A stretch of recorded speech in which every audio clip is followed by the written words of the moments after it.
Senator Randy Brogdon. Randy, welcome back to the show.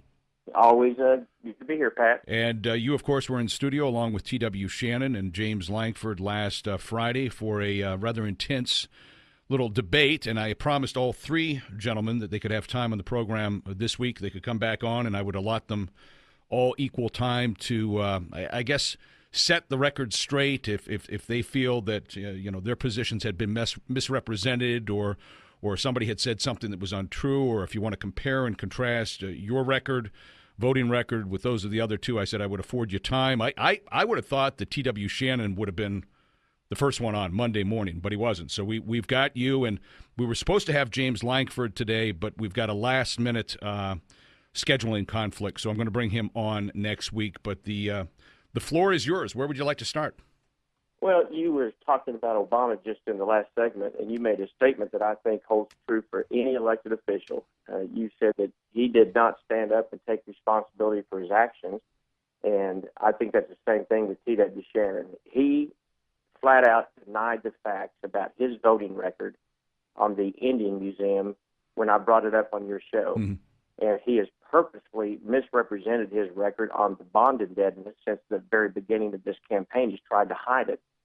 And he shouted me down, and he said, I never once carried legislation for the Indian Museum. Well, the truth is, Pat, and your listeners need to know this, in 2008, House Bill 3069, he was the author of that legislation.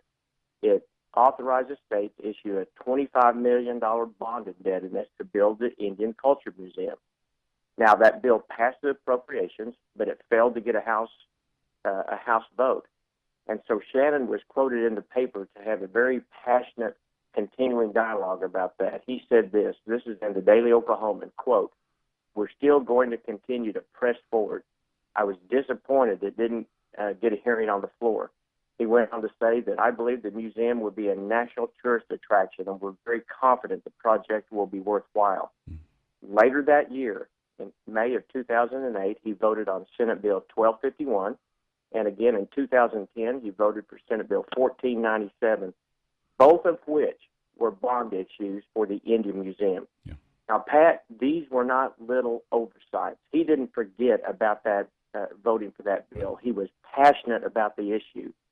And on your show, his only defense to hide his record on this, to try and trick the voting Republicans in this primary on his debt issue, was to shout me down and say that he never did it and that I was not telling the truth. Now, Randy, a little side note here, too, and I didn't tell anybody this on Friday. Before I was even off the air with you three, okay, I had already received 4, maybe 5 emails with links to that article in the Oklahoman, basically saying that he's lying to you.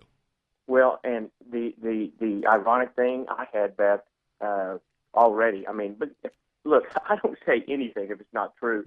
But and he told me, he told your listening audience that I was not telling the truth. Right. He's adamant about that and said that I needed to be held accountable.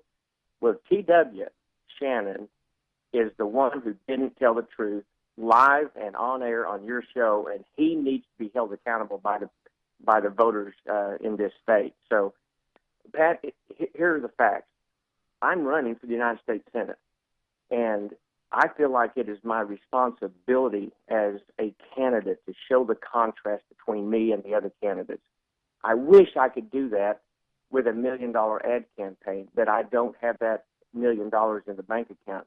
So when I have opportunities on shows like yours to compare and contrast, it's an important thing that I do that. So there is a stark difference between us in our voting records, in our approach to government, and that's why I have such a high conservative voting record of 93%, and both of theirs is in the mid to low 70s. The reason is that my record is so much better is because of the kind of legislation that I have authored and got passed in my tenure serving in the state Senate. My repeal legislation is to reform government, to limit it, and to expand our freedom. And let me just tell your listeners very briefly, and we can talk about anything else you want to talk about, but my bills like the Taxpayer Bill of Rights, the repeal of Real ID, I stopped the NAFTA Superhighway from confiscating 37,000 acres of private property, term limits, ballot access, the Taxpayer Transparency Act. All of those prove that I am the real deal. I'm a real leader because all of that legislation was authored and passed under a Democrat governor. It proves that I'm able to reach across the aisle without compromising my core principles. And I've told your listeners on your show before that there's one thing you can believe about me. I will never be pragmatic when it comes to constitutional principles. I'm just not going to fold because the status quo leadership wants me to do it. Again, talking with Randy Brogdon, former state senator, now a candidate for the U.S. Senate. He's running against T.W. Shannon and James Lankford. Randy, I also got a chance to see the debate at the it wasn't the Republican Men's Club. What was the debate you had later that day? Yeah, it was at the Tulsa Republican Club. I think that's what they call it now. Yeah, I got to. I think I saw it on maybe it was on the Okie site, John Tidwell's site. But one of the things, Randy Kriebel for the Tulsa World apparently was there, and he wrote that you guys, you're basically all the same. And I don't see that. In fact, when I went back and re-listened to our interview, I see some very strong contrasts, some very strong differences between all three of you. For people listening to the program, what are the big differences between you and TW and you and James Lankford? Well, first of all, I'm wanting to go to Washington, D.C., not to try and manage the mess, but to dismantle it. And that's probably the biggest thing. Lankford and TW both are status quo type politicians. They talk about reform legislation, but you also mentioned earlier, don't just listen to what they say, Pat. We got to watch for what they've done. And the best way to determine what a politician or an elected official is going to do in the future is to look at the records in the past. For example, taxes and spending. They both talk about smaller government, but it's all talk. As Speaker of the House last year, Shannon carried the bill to raise the state budget $300 million. Over the last 3 years, he voted to increase the budget almost $1 billion. That's not smaller government. Lankford voted to raise the debt limit. We've talked about that several times. $4.5 trillion in 3 years. Their rhetoric and their records do not line up with each other. On the other hand, when I talk about smaller government and efficient government, I wrote the Taxpayer Bill of Rights, limiting how fast government could grow from one year to the next. Mm-hmm. I voted against every single budget when I was in the state Senate when it grew government faster than the rate of inflation. And I think that was 6 times that I voted against the omnibus budget. One of the most disturbing things that I am so desperately concerned about is our privacy, the Fourth Amendment. And you heard the platitudes from both of them. Okay. They sound good. Oh, what is the Fourth Amendment? You asked that question. Well, part of the reason I brought that up is Lankford has been very supportive of the NSA. He has, and the thing, and he talks about supporting the Fourth Amendment and the right to privacy and search and seizures without a warrant and all that. He talks about that, and so does T.W. Shannon. And when I brought it up that Lankford voted to extend the NSA spy program, he said he didn't do it. But in fact, he did do it. He had an opportunity to stand up for Oklahoma, and actually for all Americans for that matter, and prevent the unconstitutional collection of personal information. But he just didn't do it. He voted against an amendment that would have stopped dead in its tracks the collection of personal data. He voted no, and the spy program continues because of that. Now, he'll tell you, and he said it on your show, that that was a constitutional stand that he took. Look, that amendment that he voted no on the House floor, it went through the entire process. It went through the committee process. It was passed out of committee, and this was Justin Amash's amendment. There's no one in the House that knows more about the Constitution than Justin Amash. He's got a 100% conservative constitutional voting record, and that was a good amendment. It would have stopped the privacy. James Lankford decided that he didn't want to protect the privacy of Oklahomans, so he voted against That is not leadership.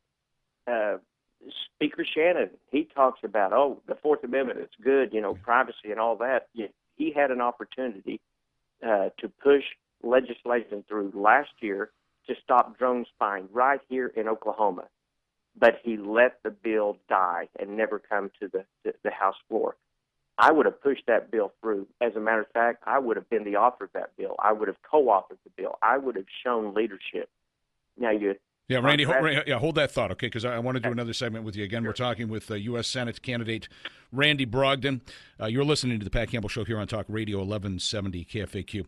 Randy, speaking of state government, there was a vote yesterday to override Mary Fallon's veto, and I was surprised by the way some people voted. Do tell. Well, you always think you're surprised because people say one thing and then they do something else. And that's the thing, the bad thing about politics. T.W. Shannon voted with the governor. He voted no to override. He was one of only 17 House members that voted not to override her veto. Why? Well, I don't know. I would love for him to come back on and explain that to you. But, Pat, I really think it's because of his true lack of a commitment to local control. He talks about it. This is another thing he talks about. He says that he led the charge to stop Common Core. If you go to Jenny White's website, I just heard she's going to be on your show here in a few minutes, and go to her website. It tells just the opposite story. Go to Truth in Oklahoma Education website. T.W. Shannon has not helped the education process of local control. He stymied it. He fought against allowing Common Core bills to stop Common Core to come to the floor until he's running for the United States Senate. So let T.W. explain that, because he talks about leadership all the time, yet it's a lack of leadership. And I tell you, Randy, the clock has got us. Before I let you go, I got to let you plug the website. If people want to find out more about you or contribute, where do we send them? Go to randybrogdon.com. You can follow me on Twitter and Facebook. And Pat, I appreciate you giving me the opportunity to clear up a few things from your show the other day. Randy, thank you so much. You bet.